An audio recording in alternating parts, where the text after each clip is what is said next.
Monday's See This Week is a wholesome 2022 Japanese comedy about a time loop where a group of office workers relive their work week over and over again. It explores the prominent Japanese toxic work culture where all your days blend into an endless cycle of tasks and meetings. Only this time, the irony hits home closer than they think. Let's join Yoshikawa, Murata, and Endo, Moriyama, and Ping as they struggle to figure out how to end the time loop while navigating through their career, hobbies, and unrealized dreams. Monday, October 25th, everyone in the office wakes up ready to start the new day. A pigeon slams into the window, surprising everyone, but Murata and Endo seem to have realized something and went on to check. Yoshikawa checks her emails where she has a pending job application somewhere else, then continues to work on her latest project, an ad campaign for carbonated miso soup tablets. Then the boss walks in and noticed that everyone slept in the office and admired their youthful dedication. He tries to pry more information from Yoshikawa about her job search, but she brushed him off. Yoshikawa continues her work, but Murata and Endo suddenly tells her that they're all in a time loop. She thinks they're both crazy, but they predict a series of events at the exact time they happen.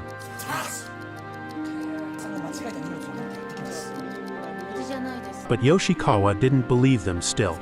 She eventually leaves to do her presentation, but the two strongly urged her not to take a taxi. The boss enthusiastically motivates his team but gets only crickets. Yoshikawa got into a car accident. The two buddies again confronted Yoshikawa and tells her that they think the reason for the time loop is the boss's bracelet. It's the famed cursed emerald. They explained it further, but Yoshikawa was already back at her desk. Tuesday. Everyone is eager to begin the day. They all deliberate on how the carbonated miso soup is going to be marketed. Yoshikawa looked unimpressed with the responses. Wednesday, Yoshikawa wakes up to Sakino's phone call. He's from the Kimoto office where she's secretly applied for her next job. Her submission unfortunately isn't up to scratch, and they need a video sample. Her boss tells her to use Yamato, but the secretary asks her to use Rockin' Chair Production instead. Yoshikawa ends up calling Yamato. Thursday. The result was an absolute abomination. Apparently, Yamato didn't have enough manpower, so it was done by Moriyama's kid cousin. Yoshikawa slams her head on the desk and opened up her wound, so the two buddies sends her back to the hospital. Friday comes, and the horrid video was already sent to the Kimoto office. Sakino reminds her of another video deadline this coming Monday, so they'll all be working this weekend. Their boss invites everyone for a drink but was left ignored. Then around 7:31 p.m. the two buddies started counting down to a power outage. Afterwards, Yoshikawa got a message from her boyfriend. She forgot that they were supposed to go out for a date. She promised him that he'll make it up to him since she's busy with work and her job application to Kimoto. Sunday. She's again hounded by Sakino from Kimoto office about the deadline. But she also received a message from her boyfriend asking for some time off. The two buddies saved her from reopening her wound, and they again proved the time loop by correctly guessing her secret word.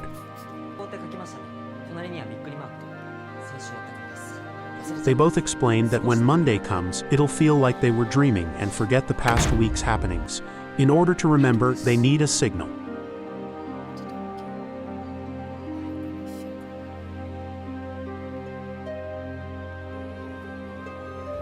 It's Monday, October 25th, again. The team slowly wake from their slumber. The pigeon slams into the window again, but only this time, something awakens in Yoshikawa. The boss arrives again and greets everyone. But Yoshikawa still isn't 100% convinced, although she notices missing things. She still went on her day as usual, got into the same taxi accident, and again called Yamato Productions for her project. Then when the end product came on Thursday, it was as underwhelming as the previous version. She slams her head on the desk again and reopened the wound. The boss invites everyone for a drink again. And the power outage happened again, right on cue. Yoshikawa forgot her date with her boyfriend again, and on Sunday, broke up with her again. The two buddies remind her of their signal, but she's still not entirely convinced.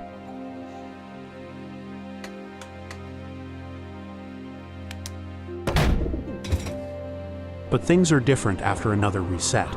After the pigeon hit the window, Yoshikawa appears to have snapped out of her reverie. The two showed her some interesting going-ons outside, and they later met on the rooftop to discuss their situation. They revisit the cursed emerald theory, and they'll break the time loop by destroying it. They both think the boss's desire to delay his birthday is a major cause of the loop.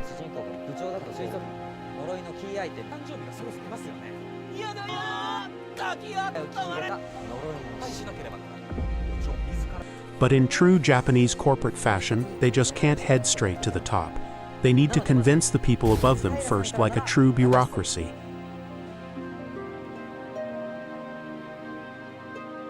Yoshikawa finds all this too cumbersome, so she decides to go straight to the boss. She explains everything directly, but of course she wasn't taken seriously. So she agrees with the original plan, which is to convince Moriyama. The two instruct her to get on Moriyama's good side so he'll listen, then to apply the dove signal. The new loop began again, and Yoshikawa began furiously working. The two asked her why, and she replied to just keep working harder, since we don't know when the loop will end. Fast forward to Friday, the boss leaves. Moriyama mistook the client's name, and Yoshikawa tells everyone to save their files, yet Moriyama was still angry. On Saturday, Yoshikawa noticed Moriyama humming a song. A quick search results in a girl band having a concert soon. Moriyama missed the tickets because of the power outage. So, armed with this knowledge, Yoshikawa worked her way through another loop week. She corrects Moriyama before he tells the client the wrong name, and forces him to quickly buy the tickets before he regrets it. Moriyama wasn't sure whether the purchase went ahead, but Yoshikawa tells him to relax, since they'll know in 15 minutes. As an added bonus, she gave him light sticks and had a little party to pass the time.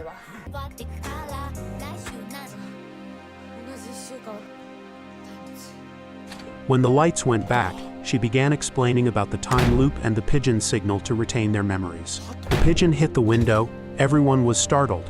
The three's memories flood back in. The question is, what about Moriyama? Success, they all look out the window and tells Moriyama the interesting things going on in the streets. Back on the rooftop, they tell Moriyama that only he can convince Ping since he's next in the reporting line. But Moriyama was hesitant since Ping is all about work and their only designer. So he came up with another plan, which is to teach Endo design so that Ping can relax. So began Endo's training under Moriyama. Yoshikawa now used rocking chair instead of Yamato.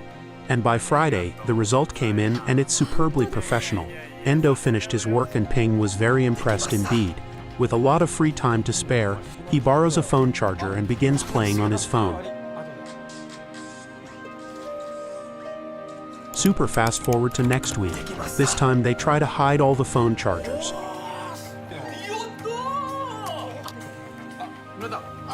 With nothing to distract Ping anymore, Moriyama makes his move. They first talk about Ping's personal life, strategically opening him up for the next stage. Then the power outage comes and Moriyama closes the deal.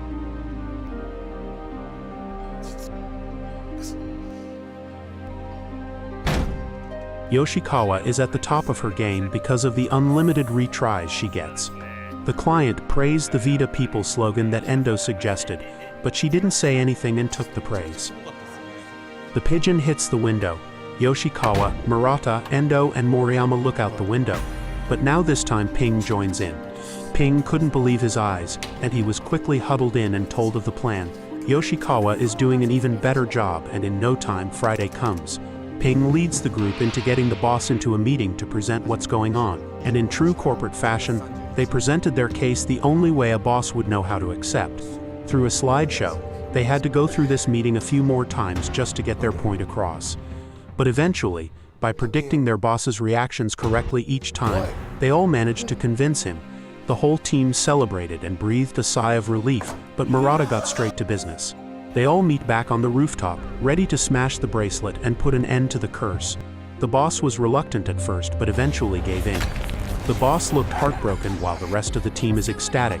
They all concluded their work and said their goodbyes, all happy to put an end to the loop. But the next day, the pigeon still hit the window and nothing has changed. The boss came in the same way as before, and even wearing the same emerald bracelet. Ping wanted to take the bracelet, but the boss said it wasn't an emerald, but just glass given to him by his daughter. They were all feeling down, Endo wanted to resign since there's more to life than just repeating work.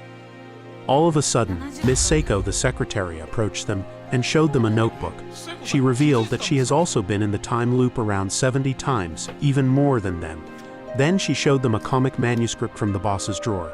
Apparently, the boss won the Newcomer Award 15 years ago but didn't get to continue as an artist. The comic book has the story of a man full of regrets. Murata thinks the way out of the loop is to help the boss, and Ping tells everyone to help him draw it and send it to the editor.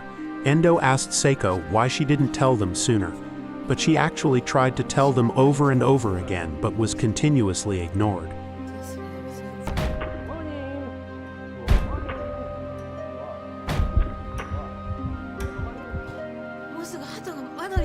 She persisted until she accidentally came up with the pigeon signal for Endo and Murata.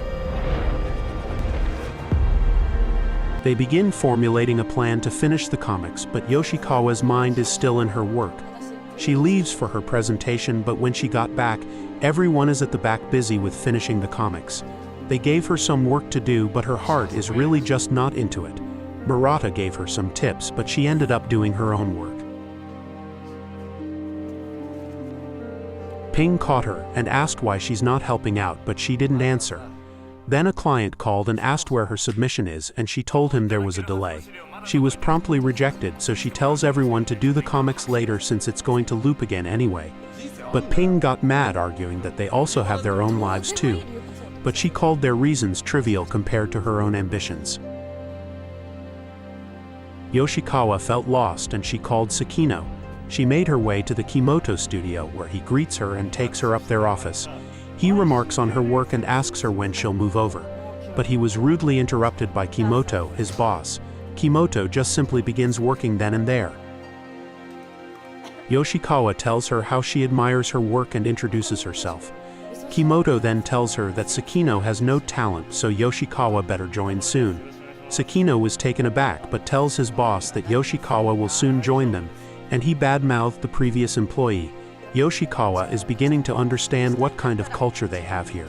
Yoshikawa tells her the project was a team effort, but Kimoto replied that in order to stand out, just focus on yourself. Yoshikawa returns to the office crestfallen and sees the boss. She takes a closer look at the comic story, which closely resembles their time loop. It was about a boy who has to relive his life because of his regrets.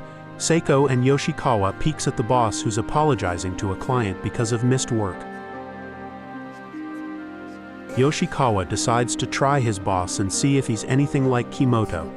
But where Kimoto is as selfish as they come, her boss tells her that dreams can only be achieved by working together. Finally finding her resolve, Yoshikawa decides to apologize to her team and join in on finishing the comics. With the team now united, they all work furiously in secret behind their boss's back.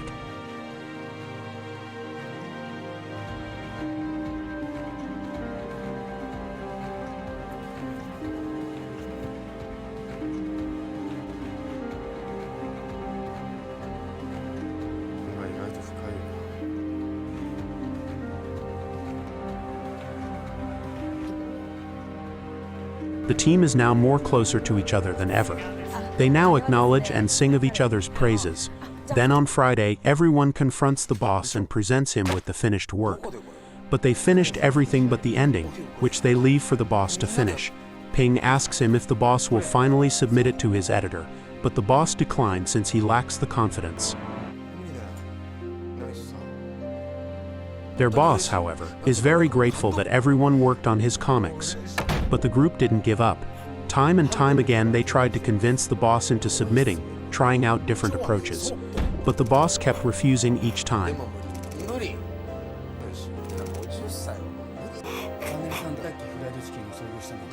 Everyone is exhausted, but they all soldiered on. As they work, they begin to understand the essence of the story, about how different choices affect our story's outcome and the regret that burdens us as a consequence. They approach the boss telling him to think about his own dreams for a change, and not just of others. The boss declined again, but Yoshikawa tells him that everyone wanted to see the boss achieve his dream. Everyone expressed the same sentiment and the boss was touched.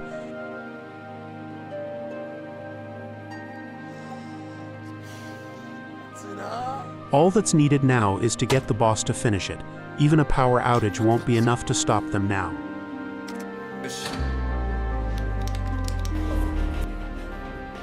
The boss started working on finishing his comic. Everyone is completely supporting him.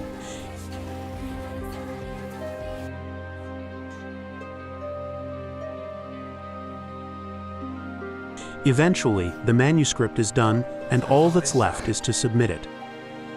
Morning comes, and everyone stirs and looks around, not knowing if the loop is broken.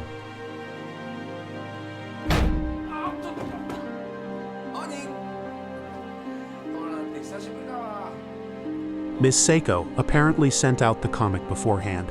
Murata and Endo look outside, and the loop has indeed broken, and everyone rejoices. The boss has no idea what's going on. But then Sakino calls Yoshikawa, but she's unprepared to answer at the moment. But the boss casually grabs the phone and talks to Sakino. He explained that Yoshikawa was busy handling his dreams, that's why she can't complete her work.